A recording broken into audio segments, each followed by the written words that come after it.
Well, it's really bad when for the Bucs to lose their third game in a row, fourth in 5 games. Really awful to get pummeled 34-7 to the Los Angeles Rams, who was a very good team to say the very least, but never probably the best team in the NFL. I think so. Right now, I think they're playing the best. Obviously, Matthew Stafford is 30 touchdowns, 2 interceptions. He's been phenomenal. Not good to get down 24 points on the road and be just non-competitive really for most of the game. But none of that was the worst that happened on Sunday Night Football in front of the nation, no less, in Los Angeles for the Bucs. The worst, Baker Mayfield's hurt. They got him hurt. He's got a left shoulder injury. He actually hurt it throwing a touchdown pass earlier in the game to Tez Johnson, and then aggravated it on what I thought questionable maybe play. Desperation for sure. A Hail Mary at the end of the first half down 24 from like your own 37-yard line where you're not possibly going to reach the end zone. Well, that's the thing is a Hail Mary at the end of the first half is common and normal and whatever else. It can happen, sure. But it was, one, you knew he was banged up already because he had already been hurt and been in the medical tent. But 2, he's not throwing it that far. No. Mm-mm. Like, they've got too far back for that. Mm-hmm. That needs to be, Scott Van Pelt would call it the pitchy woo-woo play. Mm-hmm. Stanford band play. That's right. Yeah, you had no chance of reaching the end zone, and when you let it go, you could see somehow his left shoulder. Because I mean, even if you throw with your right arm, your right shoulder, you're still torquing your upper body, and trying. The left arm and the left shoulder is sort of like going to aim to your target, right? When you turn sideways, it's still going to dip and rip. And when he threw it like that, he felt it, and you saw him go to the ground immediately. And look, X-rays after the game, I'm told, were negative. He's going to have an MRI whenever they get back, early Monday morning. But this guy looks like he's going to miss time. And I don't know what the calculus was for that matter. When he heard it on the touchdown pass, they put him in the blue tent, and he came out. And then after the game, Bowles said, well, we checked him out, and he said he was fine. Well, don't rely on what Baker's telling you because he's one of the toughest SOBs out there, and he's not going to ever want to come out of a game. So I hope you meant to say the doctors told us he was fine, because if there was a chance he would re-injure that or make it worse, he should not have gone back in the game, period. At halftime, you're down 31-7. So, color me stupid. I got to have the guy for the rest of the season. I always go back to what Tom Brady would say, because I learned a lot from Tom Brady, the greatest quarterback of all time with 7 Super Bowl rings. But he would say, I would rather, lose 2 or 3 games in a row than to be injured and have to miss the rest of the season or a bunch of games. Like, if I have to miss games, my team's not going to win. And I know that. So I'd rather lose games being careful and not reckless, and still be able to play and have a chance to get my team back in contention than to get hurt and just have to sit on the bench. But the problem is they've already lost 2 or 3 in a row. They have with him. Now he's hurt. Yeah, now he's hurt, right. And but here comes the part of the schedule that the Bucs really believe they could get healthy. Look, these 3 games were always going to be a gauntlet. We knew when they started them, we said, if they could win 1, that'd be fantastic. If you play 3, you hope to win 1. And they didn't. I thought the Patriots game was probably the one that they had the best shot at winning, but they lost to 3 really good teams. 3 teams with 2 of them with the best record, I think, in the NFC or the NFL. So no shame in that, especially when one was on the road. But you can't put yourself in this situation now with all the injuries that they have, coming home for a 3-game homestand against teams you need to beat, should beat. Arizona at home, followed by New Orleans at home, followed by a short week Thursday Night Football against Atlanta. And then it's, Carolina down to Miami and Carolina. By the way, as we do this podcast, because I assume most of you will hear this before Monday Night Football, the Bucs and the Carolina Panthers are in a virtual tie. They're both 6-5. Yeah, they're out. They are tied. I mean, yeah, and of course it'll change tonight. Carolina could take over first place if they're able to win. Yeah, Carolina has not had their bye week yet, which is why. Right. They play at San Francisco, so that won't be an easy game for them. But it could be that Carolina is in first place after this loss. But regardless, Um, forgetting what he does on the field, right?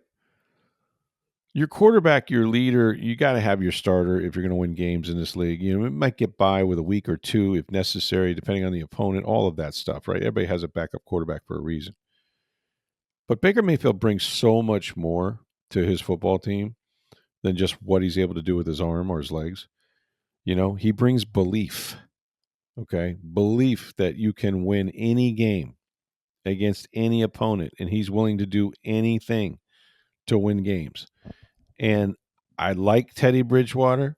Hell, I've always liked Teddy Bridgewater. And I think there was a time where he was probably a very good quarterback many, many injuries ago, and certainly many years ago.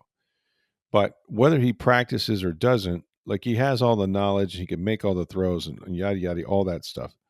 But you're not going to win many or maybe even any games at this point with Teddy Bridgewater. And what you're going to lose is that energy. You know, what you're going to lose is that playmaking ability. Will Teddy be better if he takes all the first team reps this week in practice than he was coming in cold? Yeah, I would think so. But is that good enough to win? And even though you're playing lesser teams, those teams want to win too, you know, and they're not going to lay down for you. So this is what your backup quarterback here is for. They didn't think Kyle Trask. They didn't want Kyle in this position. Ironically, Kyle is, you know, now in the practice squad of the Atlanta Falcons. But we're going to find out if they were right. We're going to find out if they've covered themselves adequately with a backup quarterback. And, you know, they really have sort of sliced away their margin in terms of, you know, their cushion in the NFC South. I mean, Carolina is here, and you've got tough games ahead, and you can't assume you're going to win any of them at this point, the way the Bucs have been playing. So, but getting Baker Mayfield hurt, oh my goodness, that is the nightmare scenario that the Bucs could possibly paint, and it's not surprising that it came against a team like the Rams, who just seem to have it all. They've got corners that can test throws. They've got edge rushers that climb up into the pocket and get the quarterback that can stop the run. Although the Bucs did, that's the one thing the Bucs did well was run the football against them.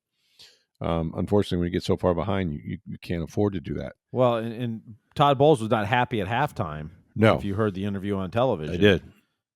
Not happy they abandoned the run in the first half, and said they can't do that. They've got to keep running the ball. I really didn't think Josh Grizzard called a very good game. And I mean, that's easy to say when you see the results, but I mean, I think Todd was right. I think in a game like this, you have to do everything you can to limit possessions. Now, you know, you have to run it well enough to convert on third down, but they did move the ball on the ground some. And you cannot put Baker in the second and third and longs, you know, and that's kind of what it felt like he was in, you know, in this game, especially with that pass rush. I gotta say, I don't think Josh Grizzard's had a good few weeks. Probably Granted, not. the opponent stepped up, and I don't think his play calling matched it. That's fair. Yeah, that's fair. I think we're seeing a first-time offensive coordinator, first-time play caller struggle.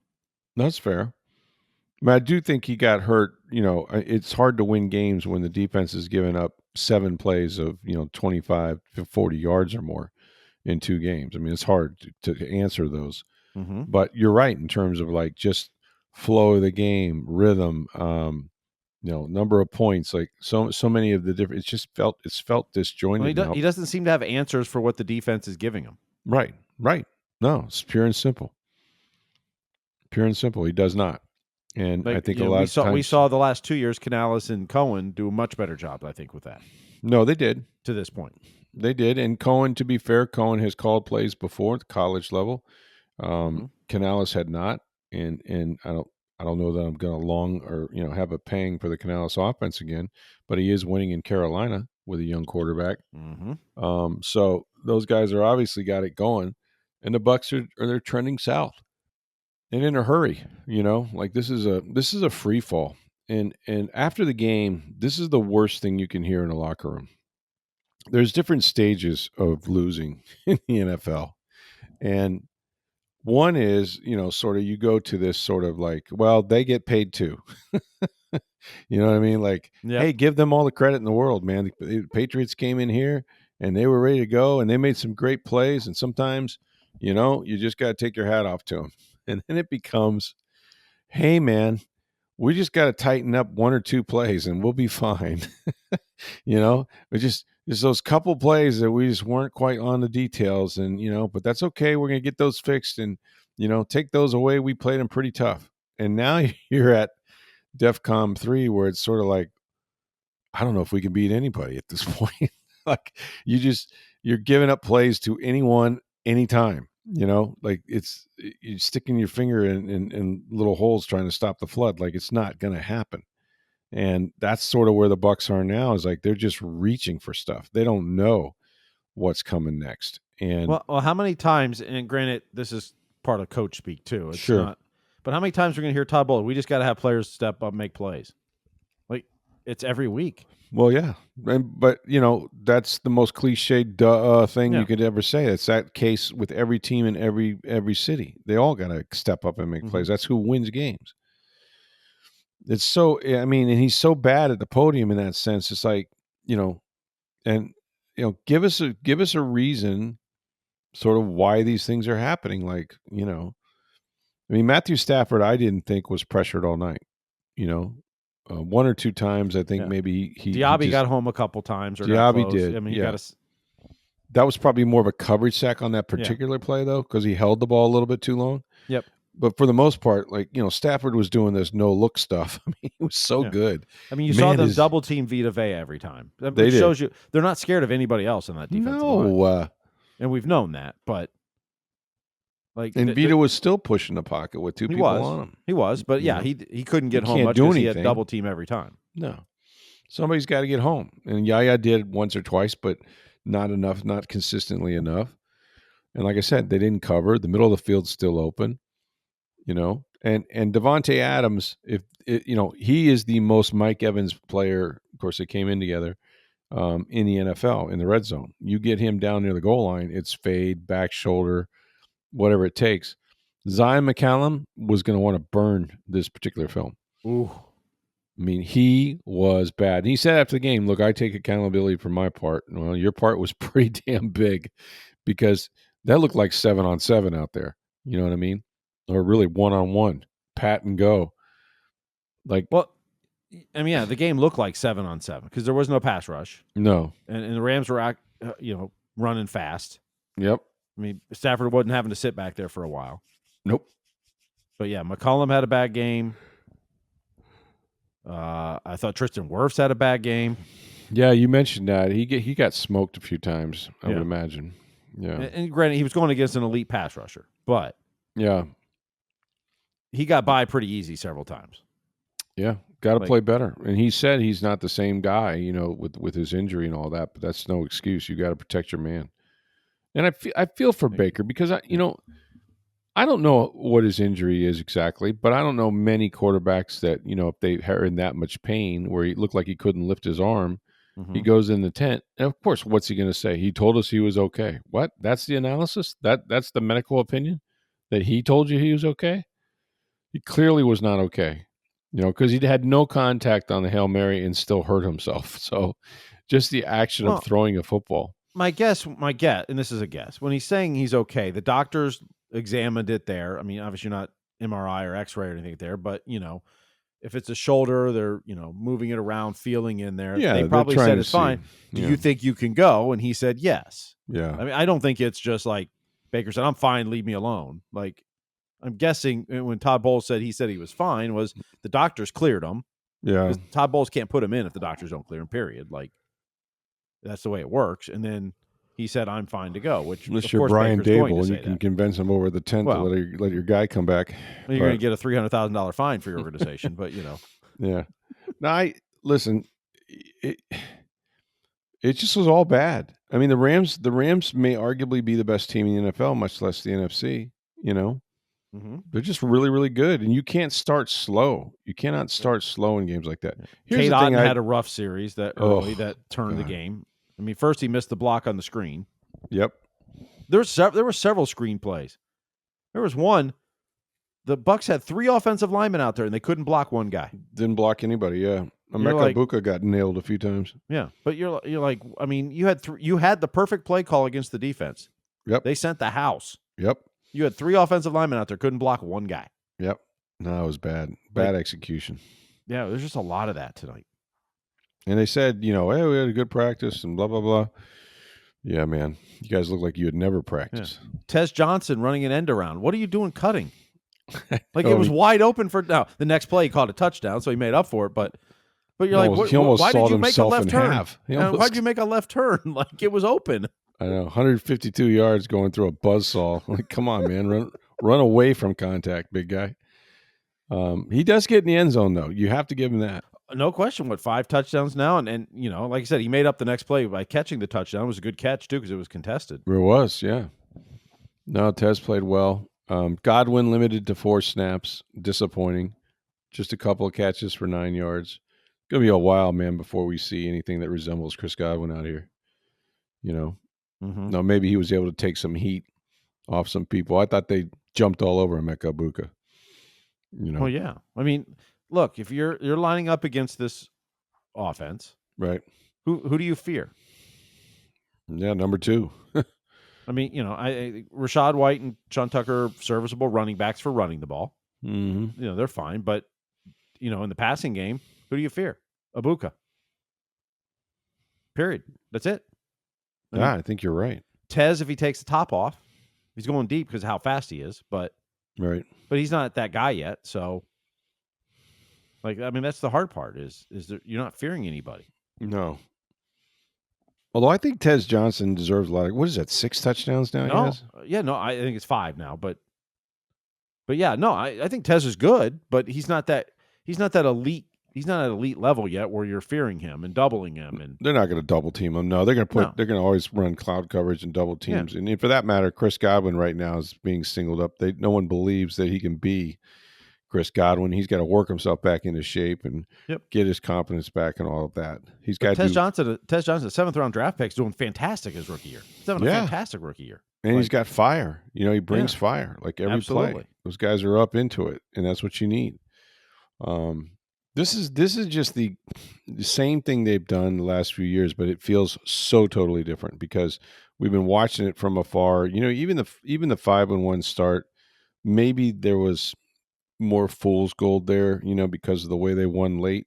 Mm-hmm. But regardless, Baker Mayfield was making these great, incredible drives, and everybody was, he was everybody's MVP. It just amazes me how quickly things turn, in the National Football League. But they can also turn back around again, with just one win. They got to figure out how to get a win. Well, that's the thing is the Bucs, even if Carolina wins tonight and takes the lead in the division, the Bucs control their destiny. Absolutely, they do. You still play Carolina twice. Absolutely, you do. Mm-hmm. Like everything you want to accomplish, which goal number 1 is to make the playoffs, is still in grasp. Even with this 3 out of, losing 3 out of 4 or 4 out of 5 in the last 3.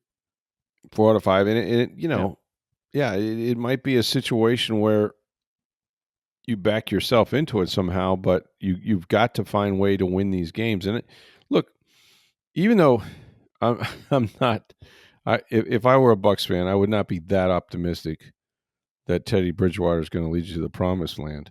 But these guys made an important calculation, when they cut Kyle Trask, which was, we really think this guy can still play. I mean, he's been a coach, like he's got all these other things going on. He's going to Miami a lot, but he's played a lot of football and is really, really smart, can make all the throws.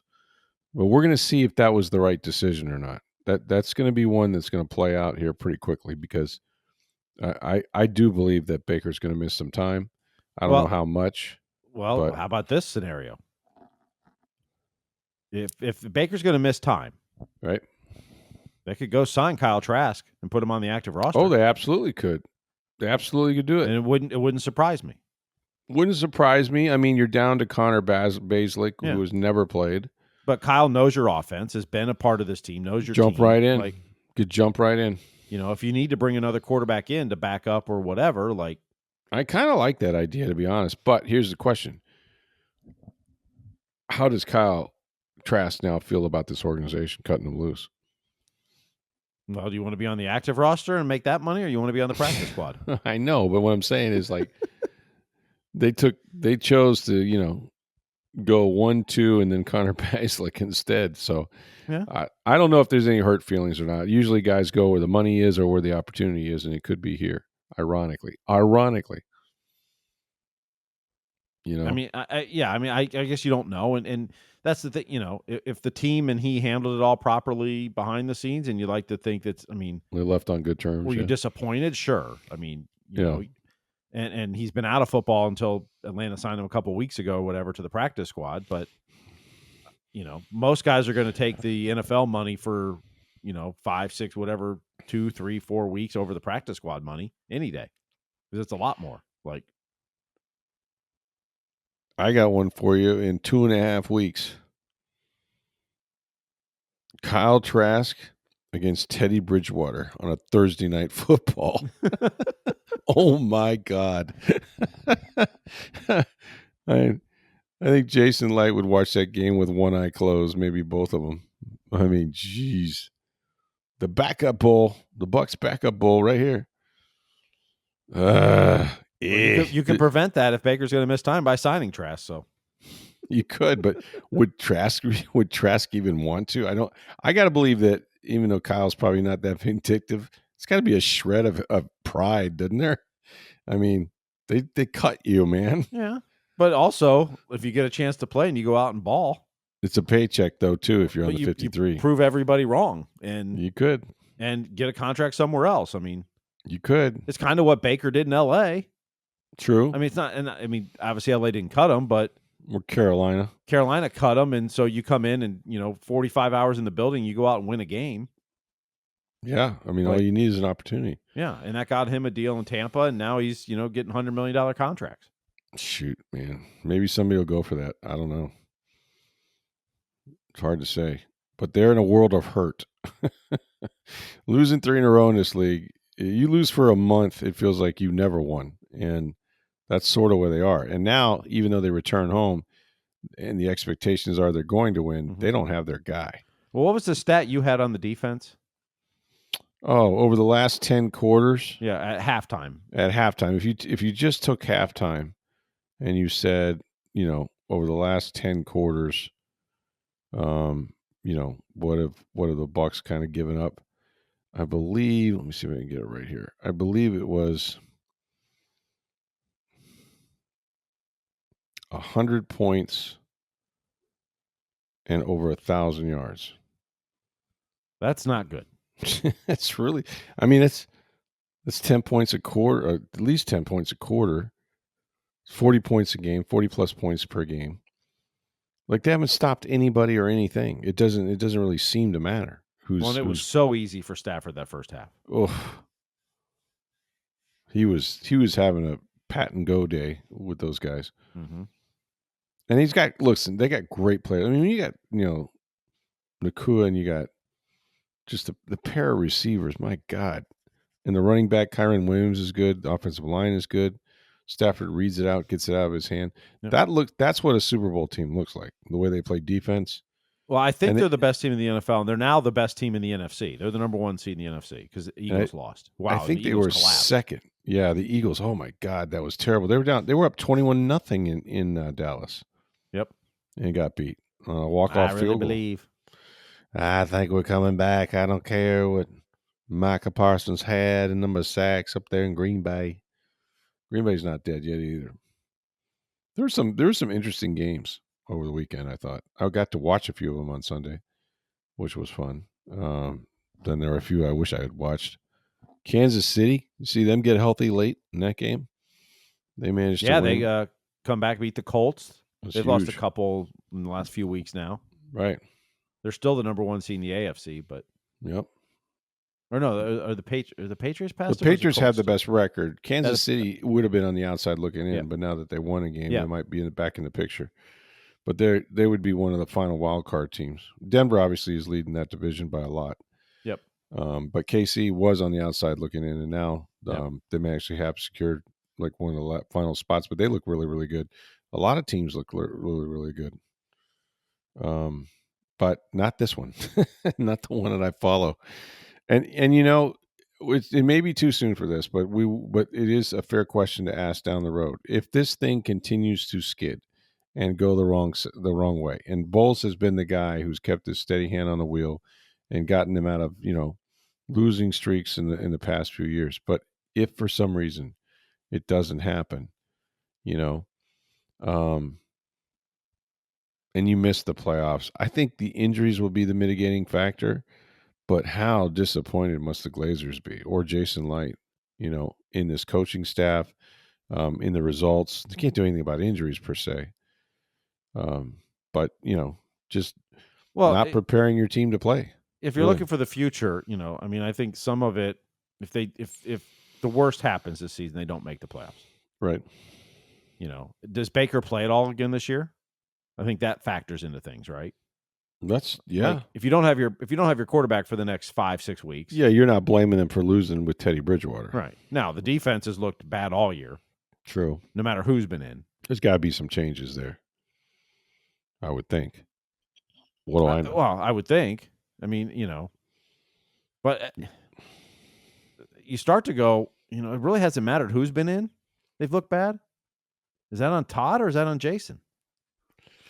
Well, I mean, it's fair. It's a fair point. Todd can only coach the guys that are available, the guys that are drafted there. So, if you can't squeeze anything out of them, it's because you're not doing a good enough job drafting, I suppose. And I don't think it's an either or, but I think there's probably responsibility on both. I mean, oh, for sure. Levante David is just he's a phenomenal player, but he's not what he used to be.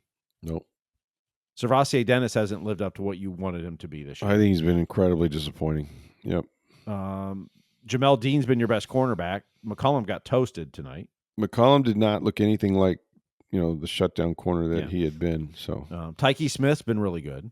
He's maybe your most valuable or most consistent player on defense, I think.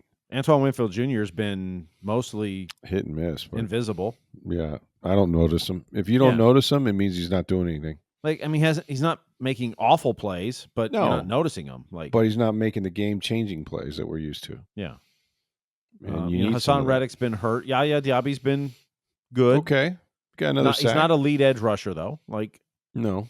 They don't have enough on the edge rusher, and we said that going into the season. Right. Vita Vea's been good. You're missing Cansey in the middle too. There's some stories out there and some speculation, mostly that in the very near future, and I don't know if that means tomorrow or necessarily or what.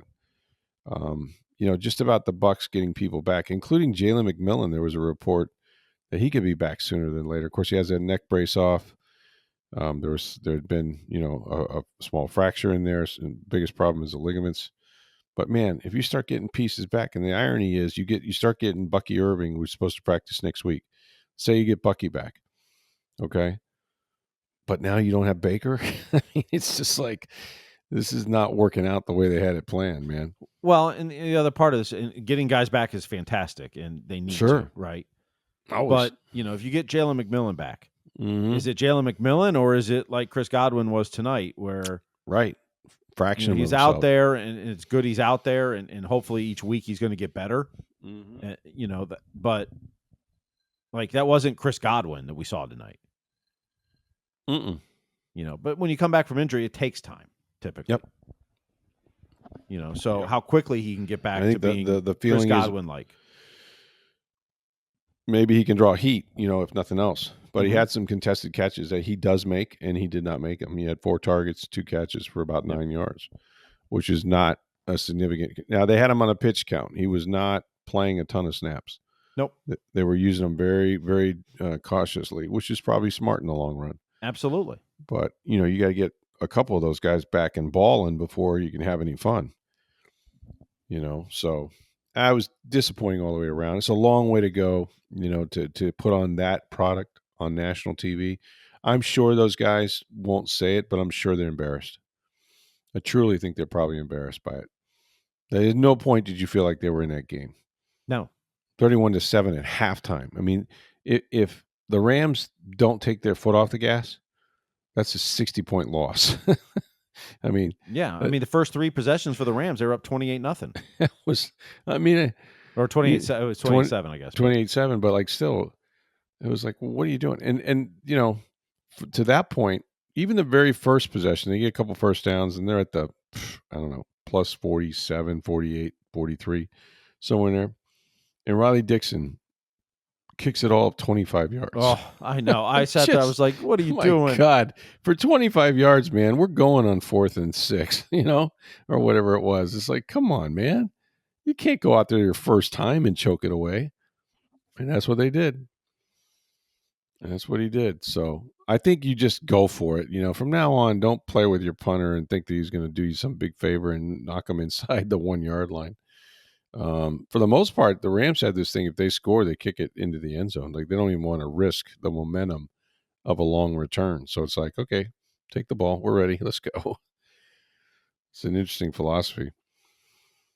But, yeah, Sean McVay's got it going on, man. His team's got it going on. It's the best ball Matthew Stafford's ever played. Congratulations to them. Now the Bucs have to head home, watch that film, burn it, and then try to prepare for the next game. That's really all you can do. Still got, if the 49ers win, as I expect them to, against the Atlanta Falcons, you still have a lead in the NFC South. So you just got to find a way to stack wins. All right. Hey, get on down to see our friends at Breitling Boutique International Plaza Mall. I was just there. That's right. I was there yesterday. And guess what? They had a couple of the NFL watches made specially for Breitling Boutique. They had one that was the Buccaneers watch for sure. And the other one, I want to say, I'm sorry if this is wrong to you people out there, it was the Dallas Cowboys. I really believe. I think it was in the window as well. But they got regular watches, men's watches, beautiful chronomount watches, the Navitimers, ladies' watches for your wife, your girlfriend. These watches are sports watches, but they come with just a total different array of wristbands you can choose from. It's Breitling Boutique International Plaza Mall. When you go, make sure you let them know you heard about it on Sports Day Tampa Bay.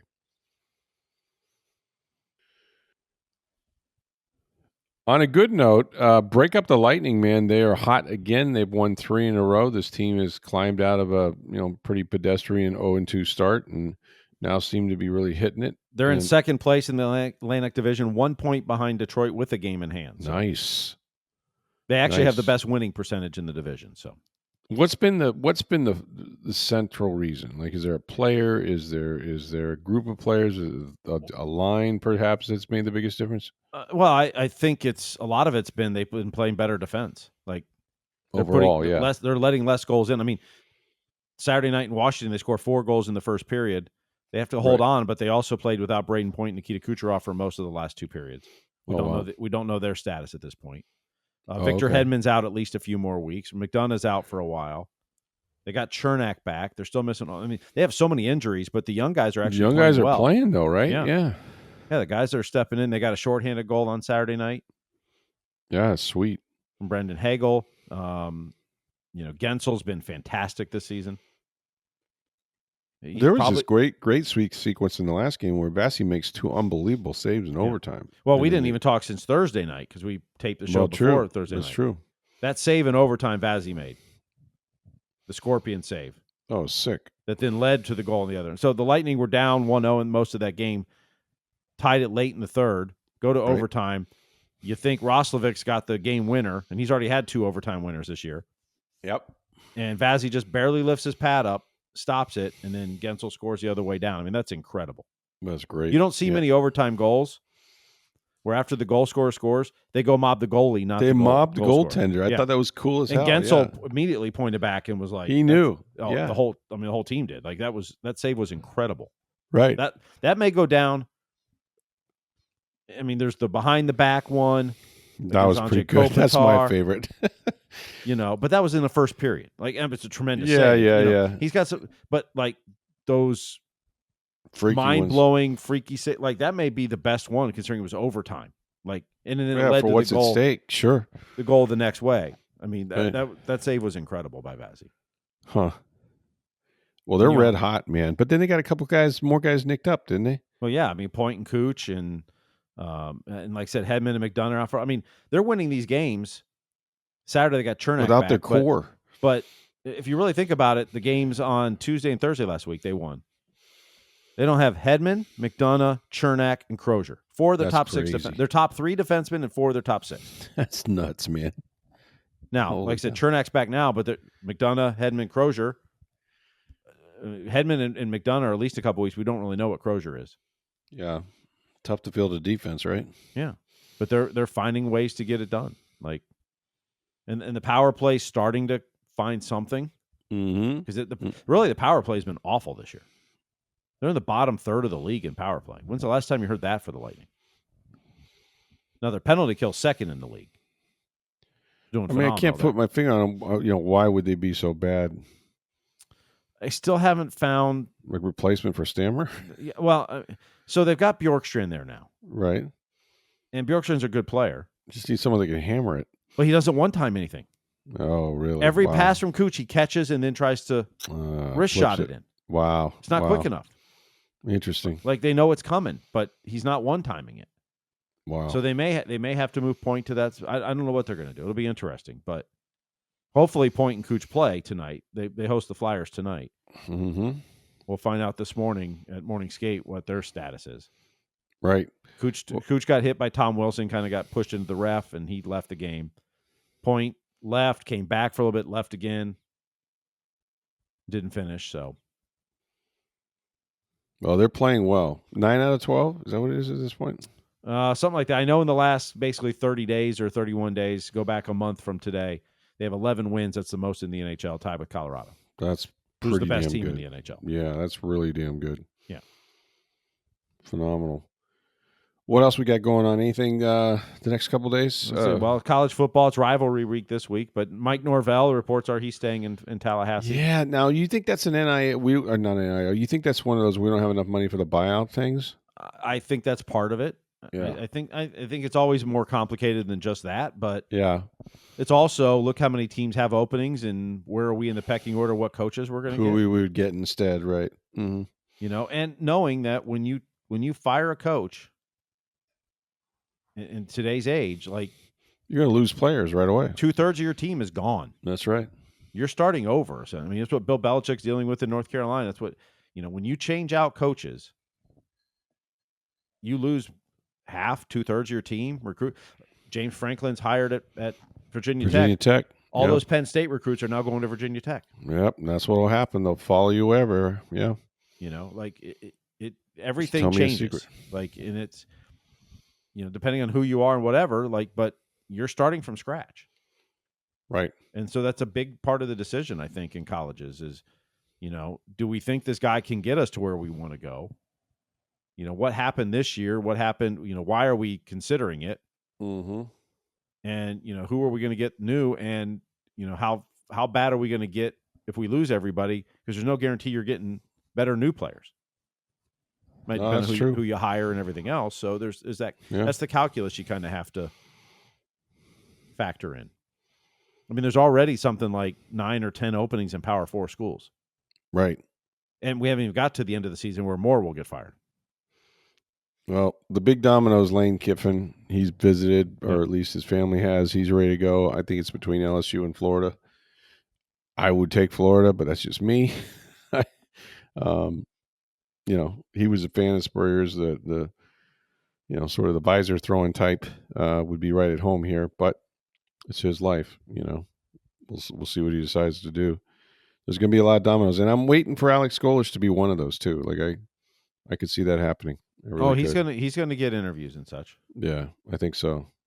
He's done a good job of walking that line between, hey, I haven't talked to anyone. No, but maybe your agent has. Like we're not naive. Well, that's why agents are supposed to do. Yeah, plausible deniability. Let them do their job, figure out where you're on the pecking order, and once people above you get hired, well, there you go. There's your opportunity. So, get on down to Breitling Boutique, folks. We've talked about this a lot. I was just in the mall yesterday, and they do have the Buccaneers beautiful chronomat watch with the team colors on the face of the watch as well as the logos. They had them there for a couple of other teams as well. You're going to love the men's watches, the Navitimers, chronomats, ladies' watches that are durable, beautiful, and she can choose from an array of different colored wristbands. It's Breitling Boutique, International Plaza Mall. Make sure when you go, you let them know you heard about it right here on Sports Day Tampa Bay. It is very early Monday. It is time to go. I appreciate everybody listening.